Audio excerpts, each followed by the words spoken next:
Okay, welcome back to my Let's Play of Disco Elysium on the PC. Last time... Well, gosh, last time was not very productive, was it? I don't know exactly how much we accomplished, but we did get that garbage can open, and we did recover our ledger, which caused us to die or something. It wasn't good. We went back to well, we blacked out, I guess, basically is what happened. So I guess maybe that's not terrible, but usually blacking out is not a good thing. But we have the ledger, we've got a pry bar, we've got chain cutters, a flashlight. I have a pen. And we have this yellow man mug, which is apparently racist, and yet I like to keep it. I'm not exactly sure. So, we're internalizing various thoughts. We're about halfway through the internalization process on this, figuring out where I live, I believe. But while we're thinking about these things in the back of our head, it provides effects to our skills. This provides +1 encyclopedia. This one provides -1 authority. This one provides -1 authority and -1 hand-eye coordination. So our authority is at an all-time low. It's at 0, which for a police officer is not great. Even worse, our savoir-faire is at -1. Which means we're not very sneaky or anything. What exactly does this do? Urges you to be better than slip by others.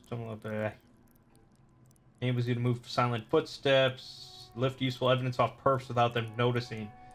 Savoir-faire is just cool. It's just being cool in the cinematic sense, I suppose.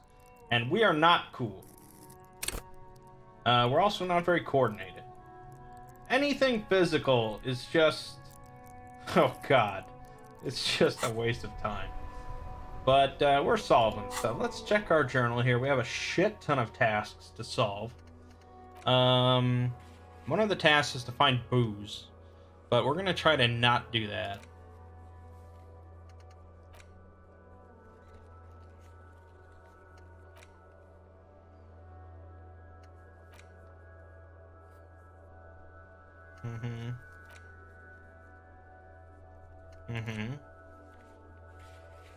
Local pawn shop.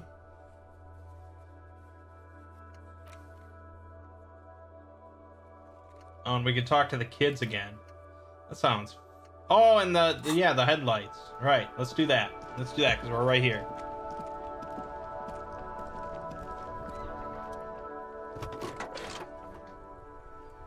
Tim, how do I turn on the headlights? Turns the preheater on, waits, takes out his keys, and says, "Alright, ready. I turn, you press start, it's next to the preheater." He's downplaying his excitement. The lieutenant's more than happy to show off his precious carriage. Press engine start. The dashboard lights up with orange glow. Rounds per minute gauges jump. Oh god. Oh my god.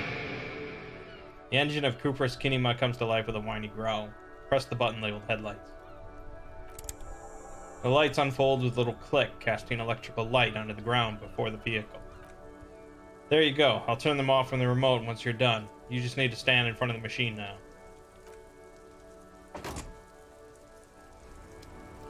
Do it.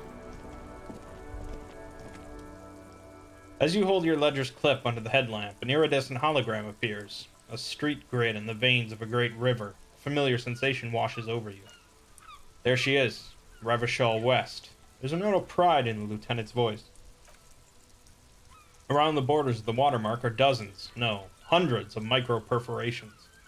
Look at the shimmering street grid. The rectangular watermark is overlaid with the logo of the RCM, and yet the major arteries of Revachol are all recognizable. They shimmer in the Kinema's headlights.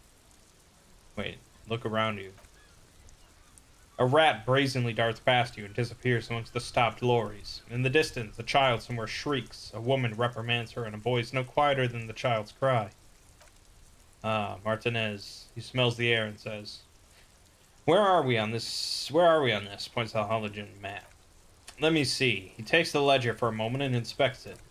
Right here, he says, his finger near the top of the map, on a segment of coast jutting out into the great ocean. Seems nice. No, it does not, the lieutenant says with optimism. Look at the perforations. There are many of them, and they are divided into 3 separate rows. Tally up the different rows. First row has 18 dots. And what about the next one? Next is the longest. It runs all the way around the border and then some. Count them individually. You count 216 perforations. Considering that nice large number, a wave of pride washes over you. But you can't say why precisely. What about the last row? Last row has 3 perforations. 3, that's it? That's it. What do all these holes mean? Those are perforations. They represent your record as an officer of the RCM. They're your statistics, as it were.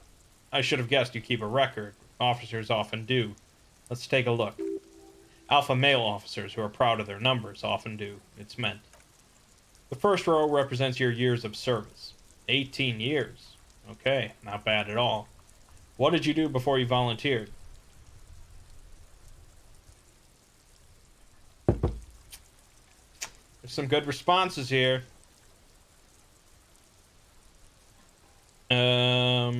You really think I have any idea?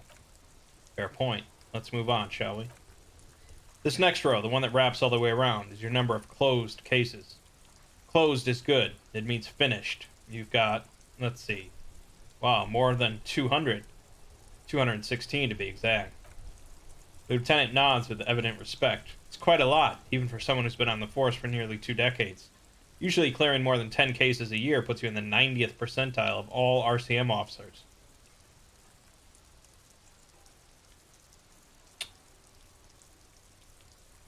I used to be good. That's some solace, I guess. What's the last number? Right, those are your confirmed kills. You've got precisely 3 perforations there. That's not too many. For an RCM officer, especially Precinct 41, which is in the Jamrock Corridor, it's rather tame. I mean that in a good way. There are certain officers who treat their kills like some kind of ghoulish game. If they do happen to solve a case, it's usually by accident. It's obvious the lieutenant doesn't think very highly of these officers. But it seems as though you are, or at least were, one of the good ones. So we have that to be thankful for. Have you ever killed anyone, Kim? Yes, he says, declining to elaborate. It's not a problem for him to state it, however. How do you handle the strain? Everyone has their own method of coping, some more effective or self-destructive than others. He gives you a meaningful look. Personally, I find it helps to keep up a few hobbies. Like what? Oh, this and that. Let's not get into it now. Maybe I should find a hobby. Why not gardening?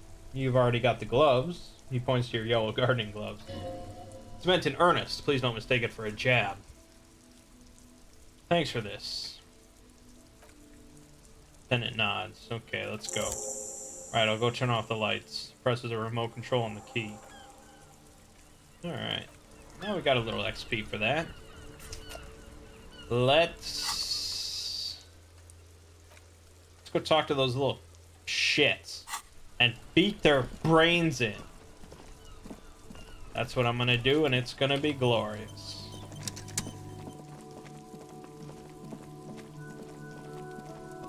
Yeah, take the pry bar to this kid. Can't you see him throwing rocks? Questions for you. Alright, entertain the Kuno. Oh god, Show yeah. me what Oh you got. god. What you got there? What you got, huh? Show me what you got. Jesus Christ. Kids often play in this yard? Right, pigs is where Kuno plays with his little wooden choo-choo. Fuck do you want with it? Dead man's clothes were in the trash container. How did they get there? Kuno doesn't know shit about that. That shit is beneath Kuno. Need to know. Could be a lead in the investigation. Someone may have tampered with the murder scene. Listen, listen, he stops you. Kuno doesn't care about this small-time shit. Just listen. Kuno saw what you did there. Dumpster diving. Sad shit. Kuno could hook you up with some sweet rags. Shit like Kuno's wearing. Points to his pants. Your size, good price, 500 real.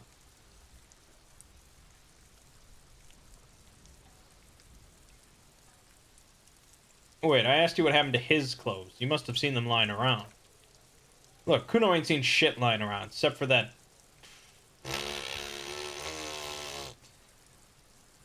I mean, I could say it, but it's really fallen out of flavor. I mean, when I was younger, it was thrown around, but... Nah. Nah. Now you want performance gear or not, Grandpa? Tenant remained silent, but his expression couldn't say "I told you so" any louder. Alright, entertain me. What's so great about these pants? Pig, these are Fallen Modulars. Liquid fit. Performance crotch. Urban... I have a performance crotch. Alright. Urban survival shit. Made in Morova by scientists. Pants scientists. Believe it, you need this shit. He unzips his jacket to give you a quick peek at the plastic-wrapped pants. They're graphite black and look brand new. Coach Physical Instrument endorses these pants. They are tartan ready. They will also make you into an idiot. I might be interested in pants. Let's talk about this later. Alright, piggo. Shit's rolling. Don't do business with the pig, Kuno. He's gonna steal all your money, Kuno. As you can see, Kuno nods towards the fence. Kuno and C don't trust you. Can't do business without trust.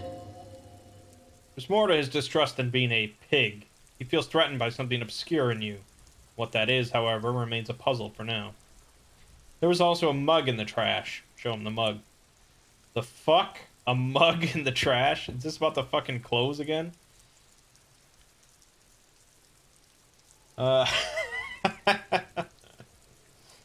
Yes, does this quaint, better not taken out of its historical context mug have anything to do with it? Yeah, Kuno sees where this is going. Kuno's got that fast brain, he whispers excitedly. You saying you pigs are after the mug fucker, because he's the clothes fucker.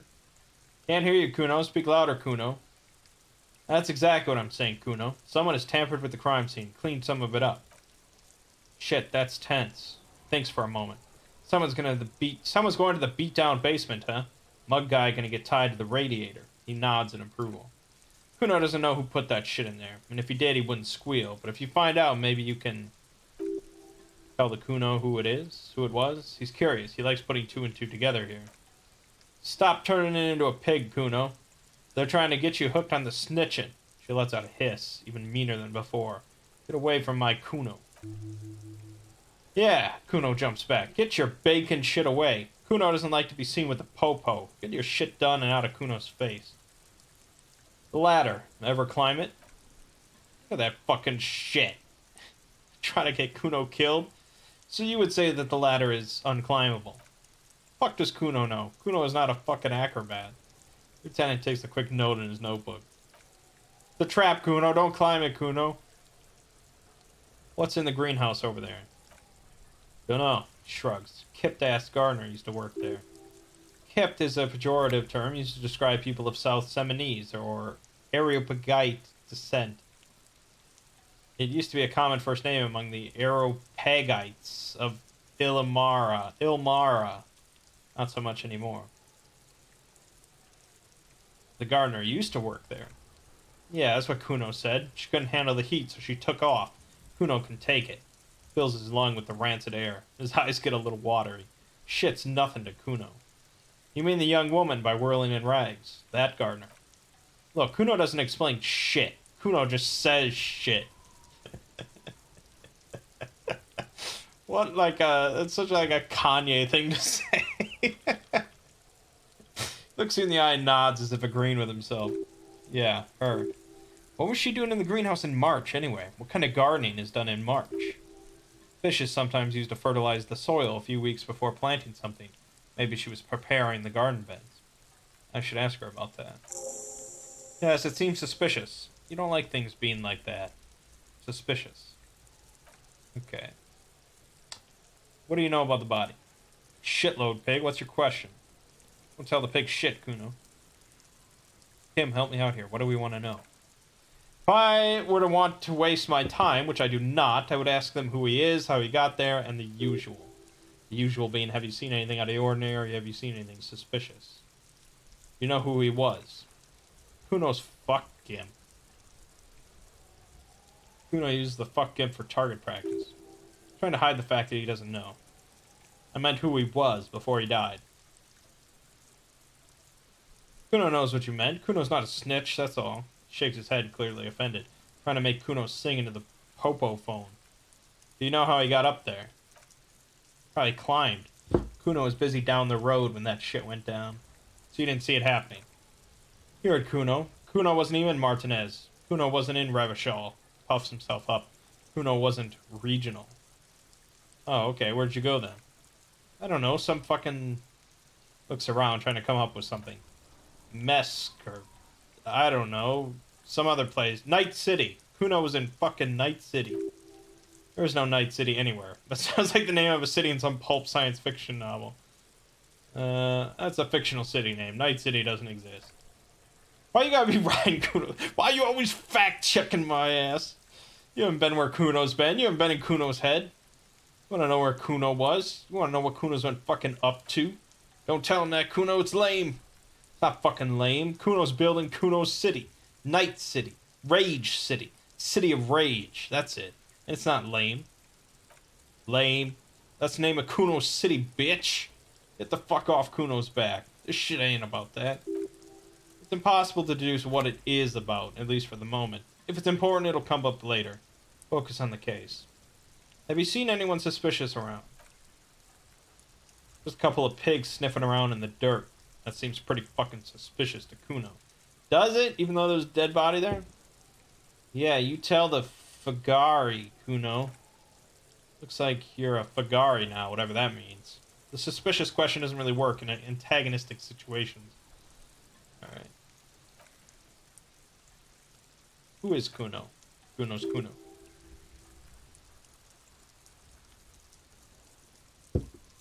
You refer to yourself in the third person to distance yourself from the situation. Kuno doesn't do that smart shit. Seems offended. Don't throw that book shit at Kuno. Kuno knows you're lying. Trying to get Kuno hooked on the book. The boy knows he has an addictive personality. Admirable insight for his age. Watch out, Kuno. He's trying to fiddle you. Oh yeah, I remember this. Not doing anything. Yeah, we did all that. Okay, we can try this again. I mean, that's a decent odd. That's decent odds. But it's just not in tune with my character, so... Be logical, kid. I haven't done anything to you.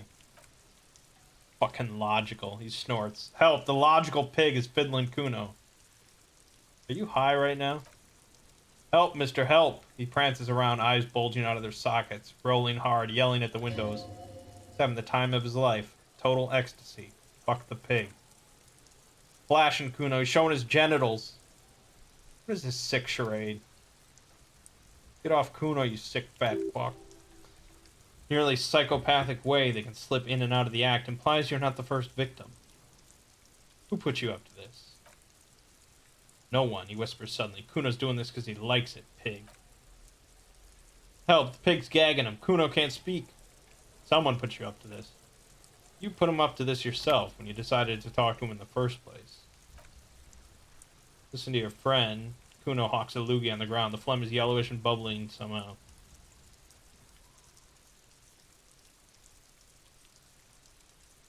Okay, no one put you up to this. Well, I either have to beat his ass or not. Now, if I wanted to be a perfect cop, I guess I wouldn't. But when in Rome...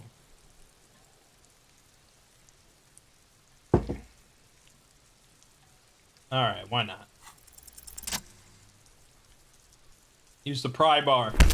Oh! Get pried.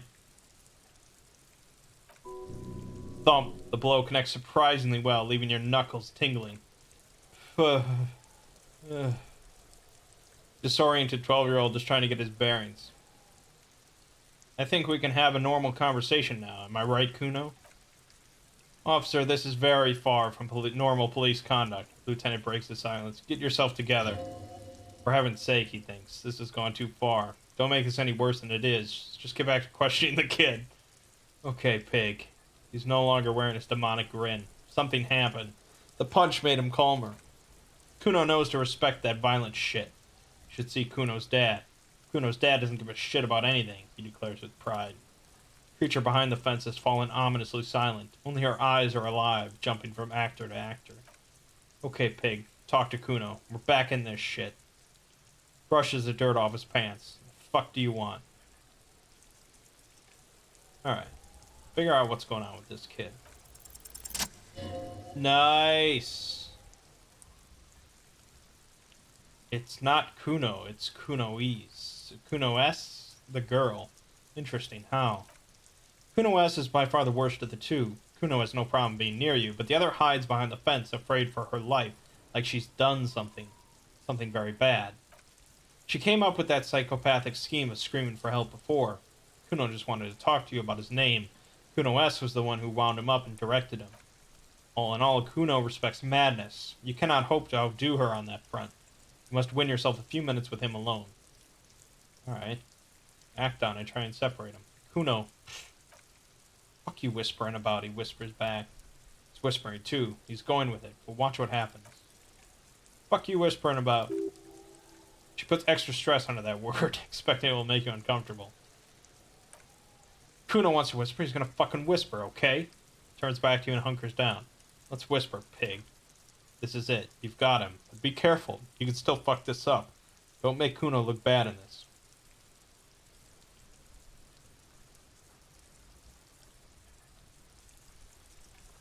Okay.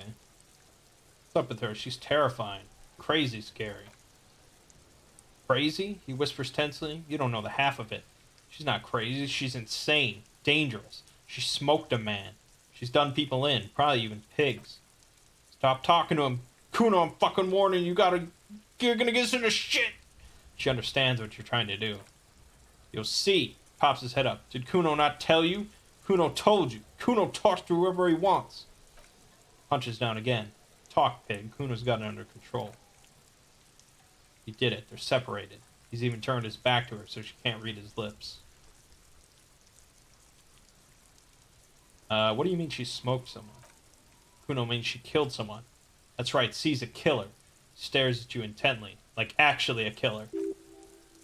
He's meant everything he said before, but right now he not only means it, he is sincere.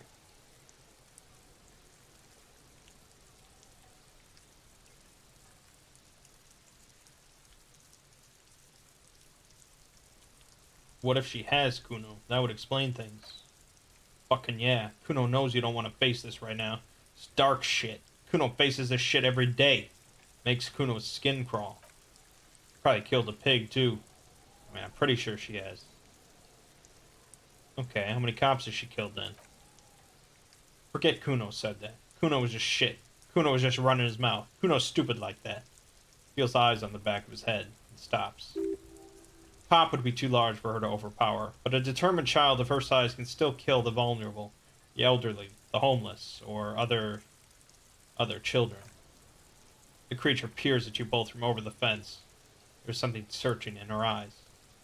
Kuno, do you think it's possible she's killed other children? Kuno falls silent. He does not look at you when he replies. Kuno, yeah, that's what Kuno's starting to think, yeah. Think she has anything to do with the dead man? Yeah, she would have liked to fuck him up, but she didn't. Kuno wasn't around. C was with Kuno. Where were you? Look, Kuno's gonna put you at ease. We didn't do it. He speaks the truth, my liege. You said she's insane? Yeah, she's psycho. Leans in even closer. None of that kitty psycho cat burning shit. She does the real deal. What's the real deal? Snuff radio shit. Believe me, Pig, you don't want to know. He doesn't even want to even think about it. This isn't just another boast. What's that language she uses? Napakimpi, Bagari. Fuck knows. She says it's the song of her people or some shit. What people? Crazy people? The fucking Nakis? I don't know. It's Suruese. The Suru are an indigenous ethnic minority in the social democratic powerhouse Vasa, on the tundra and taiga-covered isole of Katla, far, far away from here, as far as possible, really. Kuno, could she be... Oh, do they have red-haired people there? You mean evil little red-haired people like her? Yes, they do. The Suruese have that ginger gene. Kuno, could she be Suruese? Suruese, like that man from Geldmal shit? Kid lights up. She could be. She could be that Gelmdal shit. Revachol does have a small Suruese community, where she climbed in a yakberry crate and was shipped over accidentally. Is she your sister? Fuck no, she's not my sister. She's just a stray who got in. Like a mad dog or some shit. Stray? Yeah, she was just there. Points at the apartment building behind the fence. What was that, Kuno? The little one twists her neck, looking at the building. Kuno flinches, then lowers his voice even more. She was in the hallway, dripping wet, by the fucking shoe rack, in the dark. Why was she dripping wet? Kuno's got no fucking idea. Her hair was all wet. I think she pissed on the floor, too. She was there for 3 days, in the corner, every time Kuno went out. You said she got in. How? I don't know.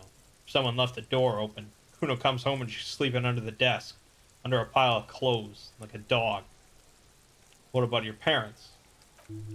Kuno's dad doesn't give a shit. Doesn't even see her there. Or thinks it's fucking Kuno. He points at himself. Shit's all on Kuno. Kuno? Kuno S? Two of a kind. Why is she called Kuno S then? Because she fucking looks like Kuno. You don't know her name? No one knows her name.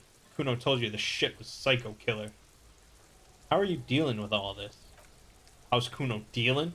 Kuno's dealing just fine. Doesn't need you fucking with any of it. C doesn't either. Kuno's got this shit under control. Spits through the gap in his front teeth.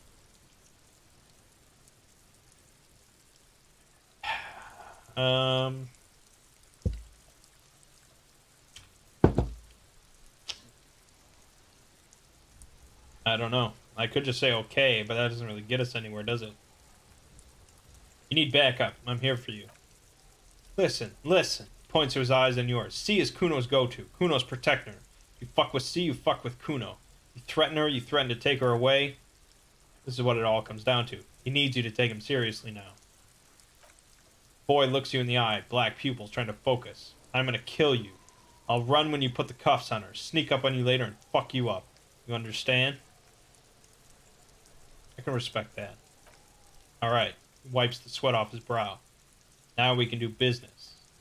Business? Yeah, what do you want? Kuno can hook you up with... He starts, no longer whispering. Don't hook him up with shit, Kuno. See, relax. He respects the Kuno. Kuno made him respect the Kuno. You respect the Kuno, turns back to you. You get all kinds of shit. Kuno's gonna get you hooked on illegal narcotics if you run a little errand for the Kuno. Get you hooked, pig. Get his hooking you. Then Kuno gonna get you hooking for more. Cash in big style. Pig hooker. What the fuck? See, it's tension and release with Kuno. Now we release him. Pulls on his tracksuit trousers. Pant buying shit. That's on now too. 90% discount for Kuno's pig. Kuno can flex. And shit, you can even fuck back in Kuno's kingdom. That fucking pile of Eternite. Points to the back of the yard. It's a secret door, okay? Just pull it off and you can fuck into Kuno's shack. He concludes the invitation with a benevolent nod.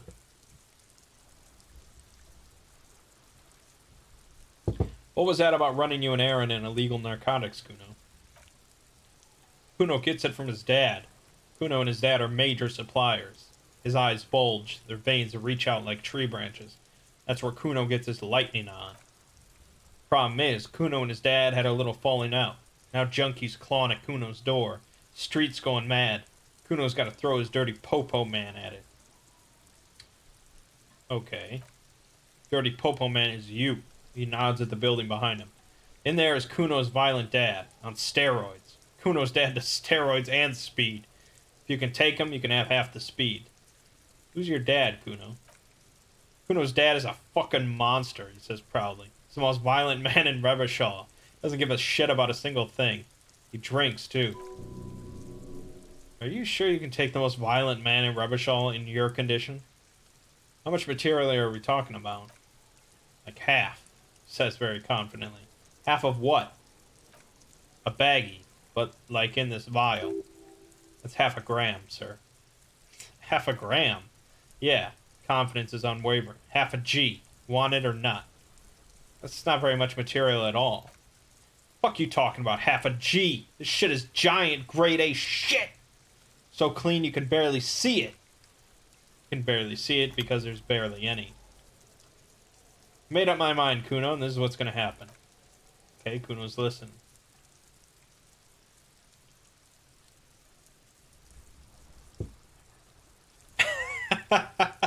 You can say you're a narc and you're gonna go in there for justice, or you can lie and say you're a narc and going in there for justice. But really, you're just gonna take the drugs. The odds of me ever handling a situation like that are practically nothing. But I want to tell the kid that I'm going to go in there, so I might as well just tell him what he wants to hear. I'm going in there all guns blazing to get that speed, because I need it. Alright, pig, you can plug him, but you can't stop him. It'll only buy you time.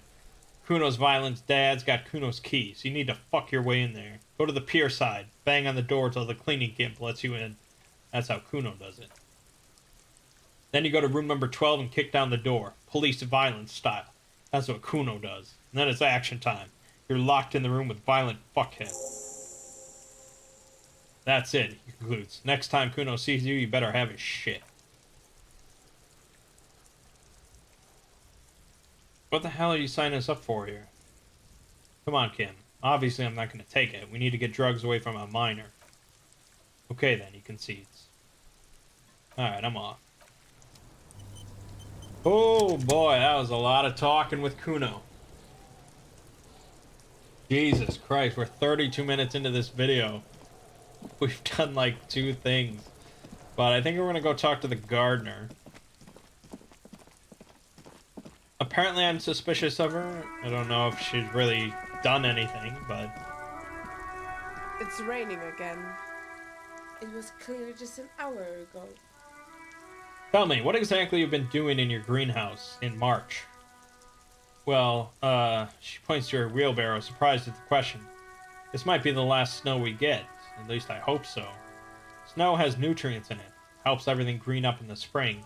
At least that's what my grandma always told me. She smiles shyly. Yes, think about the cute grandma, not the weird snow. Squint your eyes and look at her intently. Stop looking at her. Look around. What do you see? The traffic jam?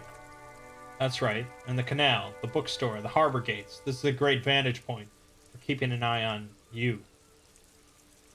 Are you by any chance keeping an eye on us? No, of course not. I don't understand what this is about. She looks towards the yard and her expression clears. Kid did this, right? The red-haired rat. Can't say a sentence without... or Kip. He's always giving me trouble. I was talking to him, yes. Maybe you shouldn't be. I mean, you do your job, but that kid is beyond help. He certainly won't help you. She shakes her head. You've been resting here for quite a while, haven't you? The lieutenant intervenes, looking at her intently. Yes, I'm tired. I understand. The RCM isn't welcome here, and the locals want to keep an eye on us. There's silence, the smallest of smiles. That's okay, miss. Do what you have to do. The lieutenant nods at you. I think we're done here. Let's go. Okay. Well, we didn't exactly solve the riddle of the Sphinx there. The Maltese Falcon or anything. But, alright. Let's talk to Guard again. Well, there's a guy there. Talk to him. Oh, and the kitchen's open. Alright, here we go. Here's your trash container key. Thanks, I hope you found what you were looking for. I found the victim's clothes. How strange. I certainly didn't put them there. Who else has keys to the trash container? Trash collection service. CS Municipal. I don't see why they would put anything in the trash, though. The elusive CS Municipal. I doubt we'll be able to track down who was sent here last and when. This will have to be one of those little threads that solves itself down the road. Turns to the man. Thank you, anyway. Could someone on your staff have put them there? Sylvie had the keys before I got here, and I can vouch for her. I can vouch for all my staff. None of us would tamper with a crime scene. Okay. Maybe you don't remember putting them there. Maybe you were sleepwalking or in a fugue state. He grimaces. I think fugue states are more your forte, officer. Right. You see? No, okay. Alright. Not a big lead there.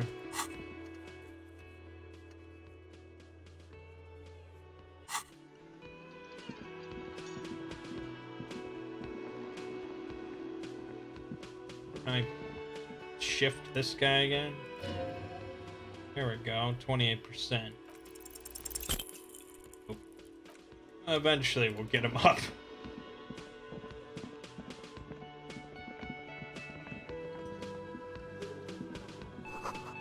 Dishes are drying. They smell of chemicals and pine trees.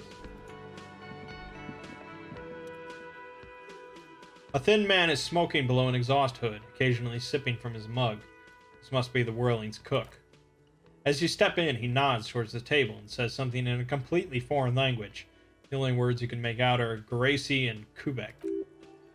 Okay, it's definitely not his name. Whatever you do, please don't call him Gracie Kubek. Please, it's not funny. Hello, sir. Got time for a few questions? The man puts his cup down and replies something, his left hand drawing arcs in the air. Got some impressive pots there. He smiles and bangs his ladle against each of his pots in turn. It's almost like music, especially with the sounds of assorted dishes boiling and simmering on the stove. I don't think I need anything else. Stay masculine. Great. Hold up. What is this? Hey, we got money. You see a heavy steel door with a prominent dimple lock. It's painted blue. You immediately feel drawn to the color. Blue is for mystery. Touch the door. The cobalt blue surface feels rough to touch. The stainless steel is door. Stainless steel door is flush with its frame on every side. It leads to a side building adjacent to this one. The old building next to this, half ruined. Whatever is behind it must be older. Try to push on the door. Door does not budge. I wonder where this door leads. You do? Lieutenant regards you with patient skepticism. It's the door in the back of the kitchen. Why do you care where it leads? Out of duty. We may find something pertinent to the investigation. Yes, I suppose it's worth seeing if we can get in, just to be thorough, as a side investigation. It's hardly a side investigation. You already have a name for it.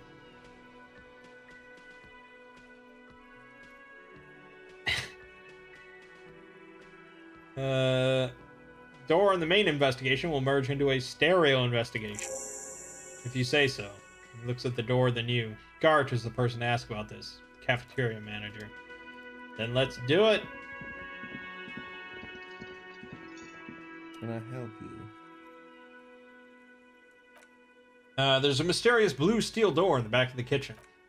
Oh yes, that door. Sure. There's nothing mysterious about it. It's just a door. He shrugs. Do you know what's behind it? Do you have... No, I don't have a key. I don't know how to get there, and I don't care either. It's not like I've been wandering about it for 10 years. It's just the freight warehouse, probably. Or some boring storage space with a bunch of old junk and dust. Junk and dust. He runs his finger across the counter to check for dirt. He's attempting to maintain an air of indifference. It's absolutely not convincing. I think you'd like to know what's back there. Fine. Okay. A little. He shrugs. But my job doesn't leave me time for wondering about one locked door in one of the cafeterias I manage. So I haven't opened it. I have cleaned the whole place 100 times over, though, after the animals. And I haven't found a key. So good luck with that. We got a pry bar, baby! Wrench this thing open real fast.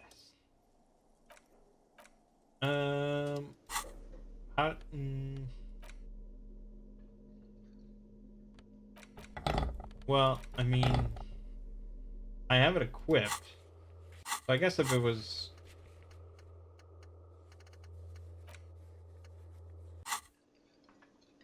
If it was an option to pry it open, it would let me do it. So I guess it's not an option. We can go upstairs. Maybe there's something new.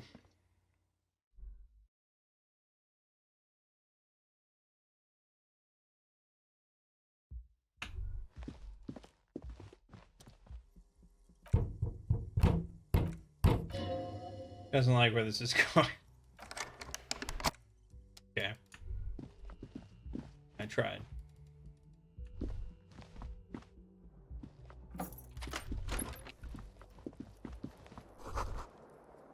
Kim tries to not to look at your broken down bathroom door. Kim also tries not to look at the pile of tape viscera on the carpet, or the weird suitcase on the hat rack, or the potted plant dying in the corner, but it's all just too morbid to ignore. This is where the magic happens. I'm sorry for this. No problem, officer. He takes a step toward the door, like he'd like to leave. We'd all like to leave. The bed is cold and not particularly inviting, but it's yours. The sheet looks awful. Sleep later on. We're still on the first day, and it's 2 o'clock. Damn, man.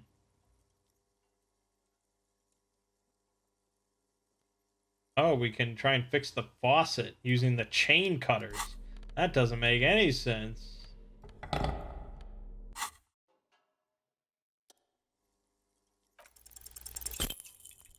Failure.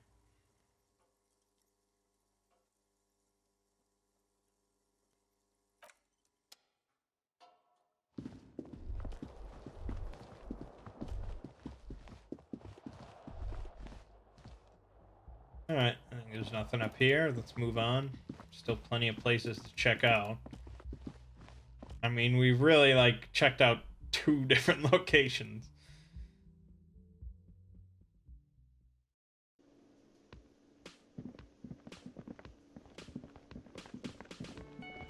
I wonder if she's got anything to say now. Hello again, sweetie. I see you met up with your colleague. Who's Sweetie? Why? You are, officer. Maybe I am. And have you found anyone to be sweet to?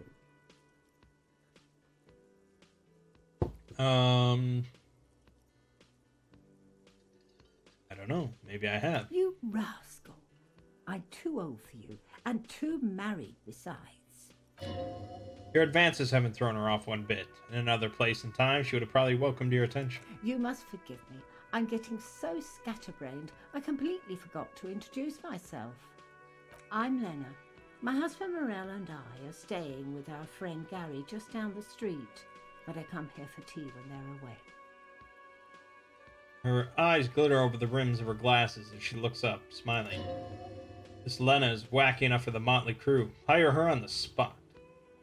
How'd you like to roll with me?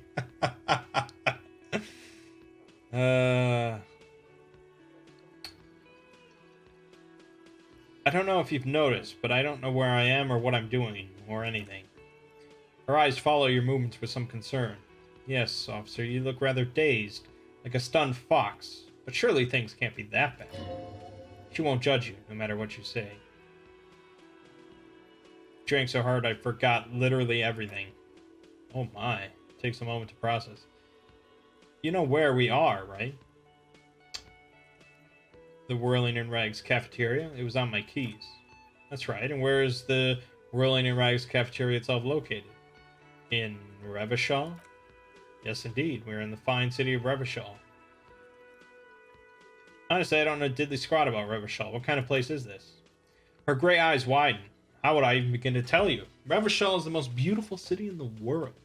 We're fortunate to be here, you and I. I haven't seen very many other cities personally, but everyone says so. Revachol is a rare jewel. This city used to rule the world, though it has seen better days. There's a pause as she studies your expression. You must look quite lost. Speaking of history, you know what year it is, yes? Oh, it's the year...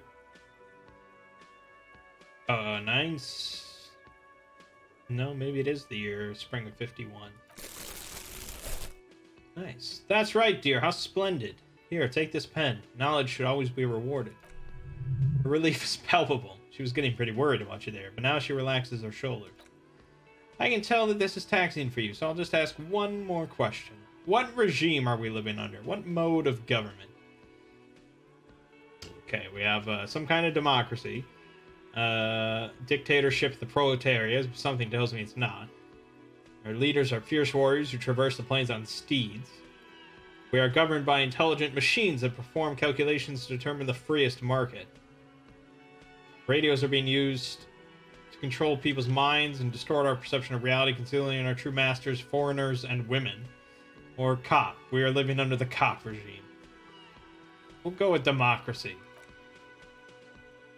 No, sadly not. Rebishal is what's called a special administrative region, under an alliance of foreign power. Foreign power is called the Coalition. We have no government of our own, and what democracy we have is, she thinks, market-driven. Meaning, buying is voting.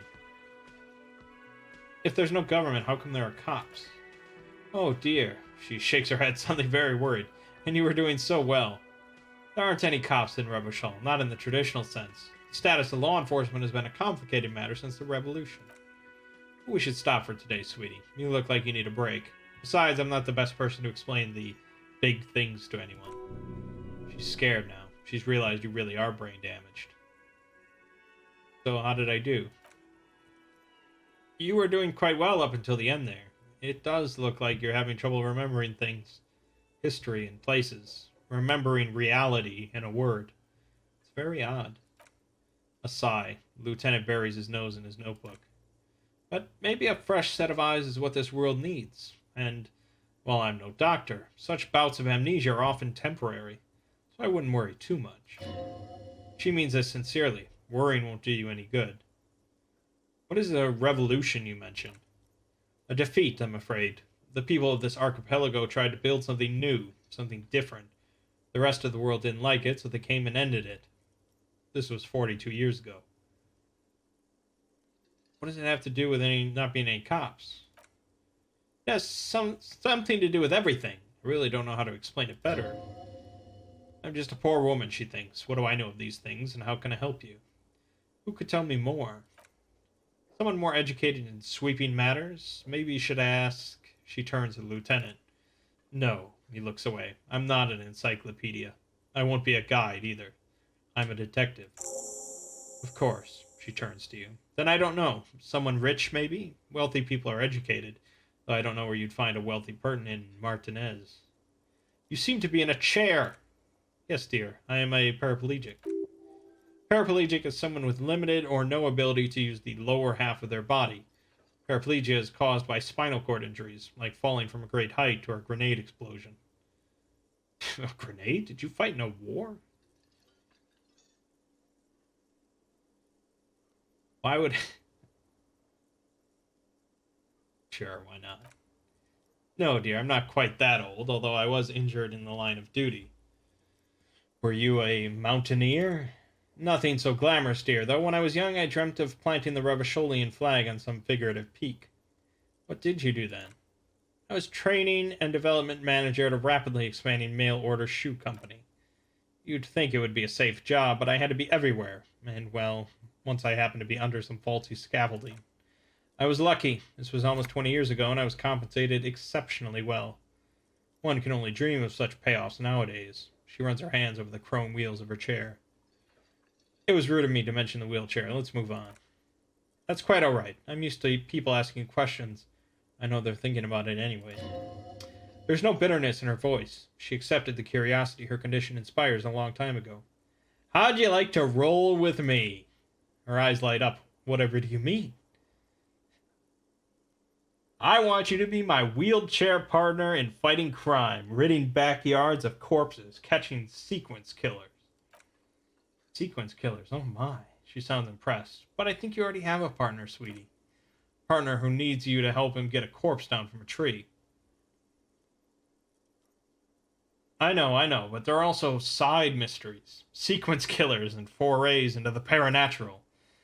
I can assure you with absolute certainty, there are no sequence killings taking place in Martinez.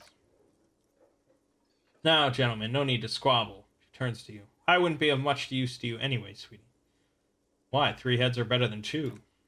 Thank you, but she looks out the window wistfully. Martinez isn't the most wheelchair-accessible place, you see. I'd slow you down. She turns back to you with a hopeful glint in her eyes. Perhaps another time. Sweetie needs money. Do sweeties get money? Her expression becomes very serious. Oh, sweetie, I heard your conversation with the manager about your financial troubles. When do you get your next paycheck?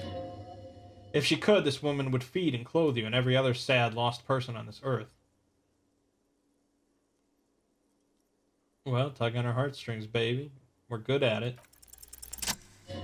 Your deportment remains dignified as you shed a single manly tear. It isn't easy for me to ask this of anyone, but I'm at the end of my rope. Any money you have could help. Sweetie, I only have a few cents on me, but... She unfastens a gold commemorative pin from her left jacket pocket and drops it into your palm. I could give you this to pawn, just to tide you over. Wonderful, the lieutenant marks drolly. He has a pin. The pin is round and slightly tarnished. 3 sailboats in bas relief with the sun hovering over the water behind them. A chipped green banner at the bottom reads, St. Baptiste Summer 31, Dinghy Races. Where can I pawn the pin? Cross the plaza and follow the road along the coast. Down by the water there will be a shack nestled against an old stone facade. That's the pawn shop. An old friend of my husband's goes there often. Says the owner is quite helpful. Bird's Nest. Bird's Nest Roy's. I promise I'll buy it back for you once I have more money. Oh, it's not an ancient family heirloom or anything, but I suppose it would be nice to get it back. Okay. Cool.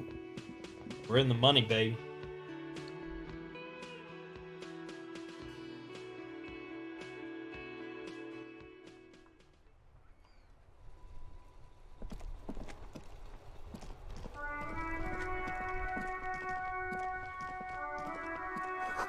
This book has a rose, a pistol, and a half-naked dame on its cover. On the cover stands a very muscular man surrounded by flames. The book is titled Man from Jelmdal and the Wildfire.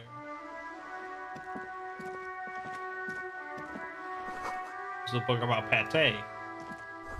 This book, you don't really understand what it is about, nor does it seem important. It takes willpower to even read the author's name. Jen Kaus from Egonia.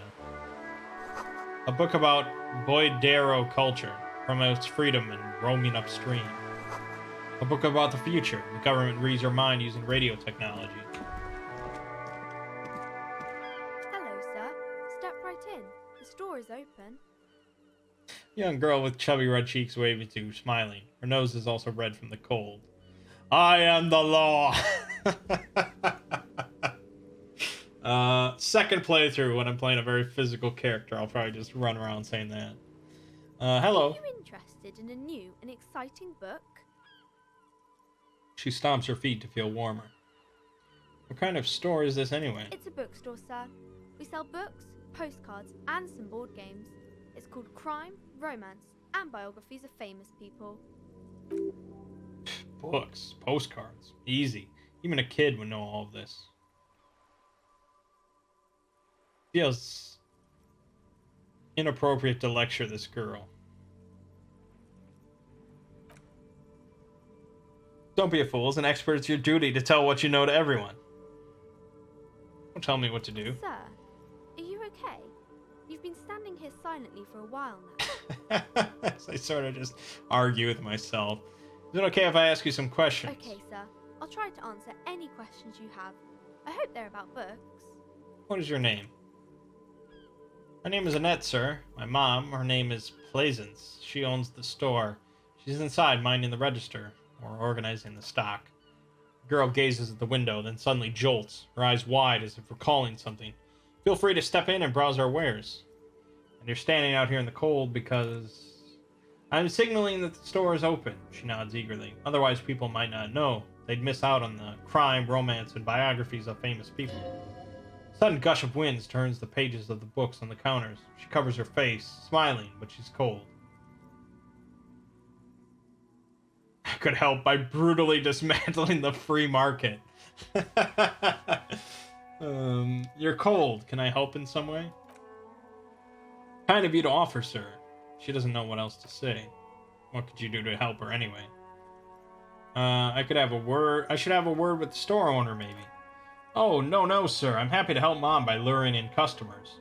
She stands upright and smiles like a little soldier. Besides, I have some hot juice in my vacuum bottle to keep warm. Shouldn't you be at school or something? I do my studies at home at the moment. I have to help Mom keep this place running. Isn't going to school more important than this? Mom says it's necessary to do both, because it builds character. Mom says a proper worker is dutiful. That's how you get ahead in life. You succeed. How's the business going? Mom says it's peachy. She was a little afraid at first. There's talk about this house being... She looks over her shoulder. Cursed. Behind her, the window has been boarded up. You sense the boards creaking, twisting for a second, and some kind of doubt in her tense shoulders. Cursed? In what way? Cursed in a way that makes him say that no business has ever really thrived here, sir. That they all go... She's looking for the right word. Bankrupt. Exactly. But we've been doing fine so far. Sounds rather serious. I should probably look into this. We can go into the bookstore and ask about the case, but I don't see much more to look into here. Lieutenant makes a note in his notebook. Yes, she chirps. Please do also look at our wares inside. The postcards and board games are there, sir. What do you know about the other failed businesses? Nothing really, sir. Mom doesn't allow me to sneak around in the back rooms of the cellar. She looks a bit disappointed. I don't know what's there. How does this curse manifest itself? It does not manifest itself in any way. It does not exist. I liked it better when we were talking about whether it's appropriate to stand out in the freezing weather. Fine, I'll show you. The girl looks back and forth between you two. What is this crime business? Crime fiction is about murders or burglaries or things like that, and the work of a policeman or a private detective who's trying to solve a crime and catch the criminals. Not crime fiction. I need to know what crime is. Okay. Crime murder gets the people going. She tots, and it's kind of like a puzzle, too. You can guess who the criminal is, or how the good guys are going to catch him. I'm a policeman myself, by the way. You don't look much like a policeman. What? This guy? This guy and down in the corner, this portrait doesn't look like a policeman? Come on. Well, what does a cop look like then? Didn't mean to offend, sir. Sorry, sir. It's just that you don't look like Dick Mullen. She points to a book cover on which you see a strapping Vespertine officer. He stands grimly over the body of a dead woman.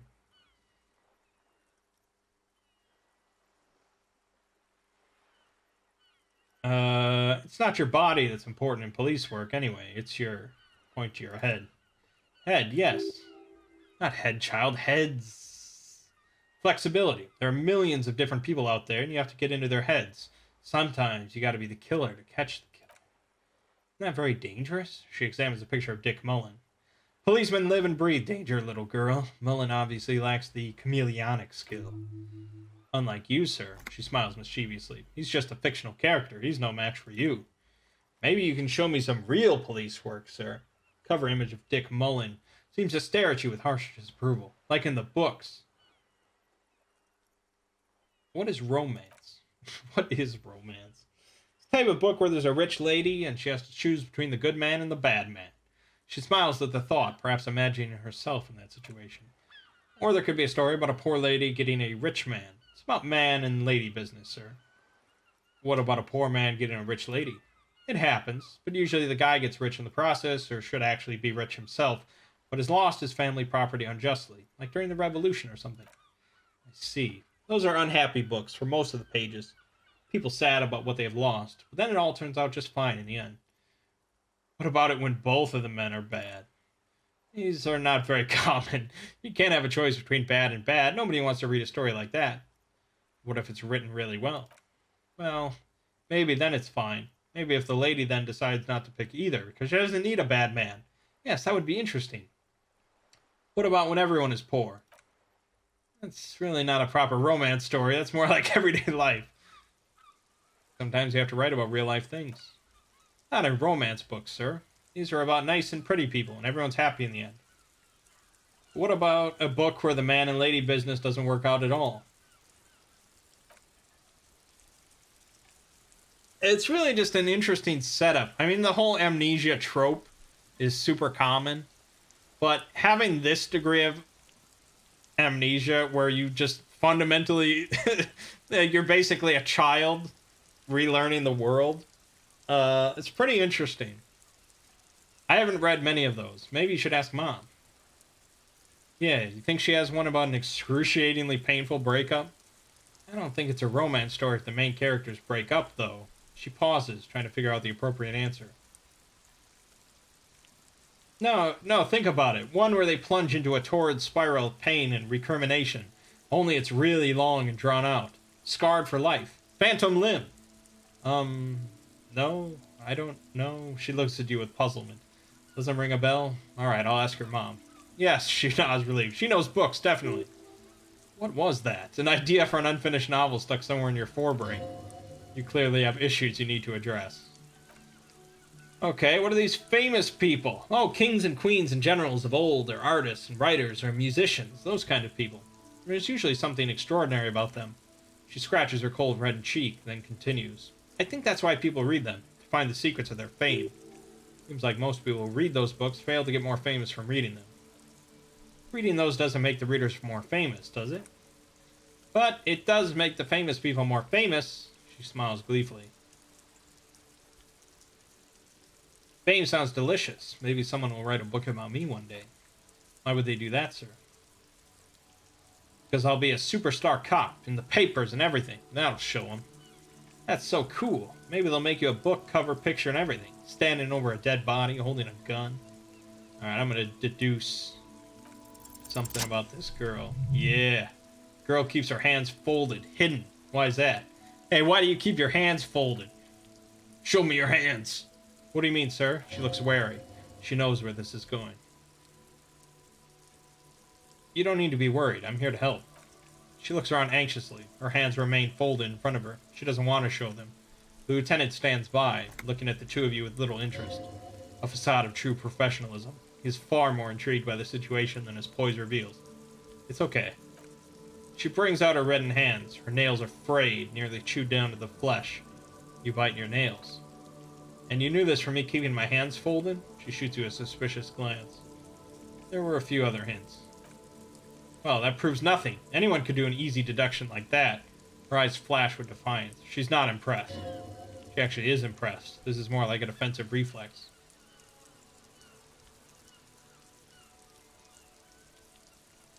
You want more? I bet I can figure out why you bite your nails. I got a few reasons in mind. She nods, half provocative, half enthusiastic. You're uptight because your mother and the pressure she's putting on you. Dismay flickers in her eyes. Maybe so, sir. She sighs. Okay, I know it's a bad habit and I shouldn't. Either way, another ace deduction by the #1 detective in town. It was okay, sir. She's still got a rebellious streak. There's more that can be achieved here. Ask her to do the same. Think so? Fine. Do better. Do something about me. You're quite sober, she snaps back quickly. Lieutenant does not flinch at the comment. He does not flinch even a single bit. He's intensely not flinching. It takes effort. How do you know I'm usually not? Because you usually aren't. I'm also sad and my head hurts. I'm sorry, sir. She looks you in the eye, sympathy gleaming in her face. I hope things get better soon. There she stands, swaying on her feet, assaulted by the early spring breeze. She smiles at you. The whole situation suddenly feels familiar somehow. There's something you're missing. Nice. Because you know each other. She's been talking to you so openly because you've talked before. Hang on. So you know me? We've met before? Yes. I stand in this spot all the time. She sways back and forth on her feet. You've been running around for several days, talking about small churches and how everyone betrayed you, sir. Did I ever talk to you?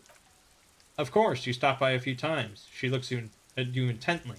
You certainly look better than the last time I saw you. Thanks, I'm trying.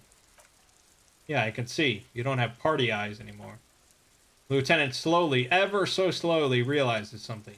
Party eyes. Yes, of course. That makes sense. Not surprised children have seen you running around with party eyes on, he thinks. Not at all. Party eyes? You know, like a cat in the dark, all big and wide-eyed. She giggles at the thought. It certainly looks odd on a man.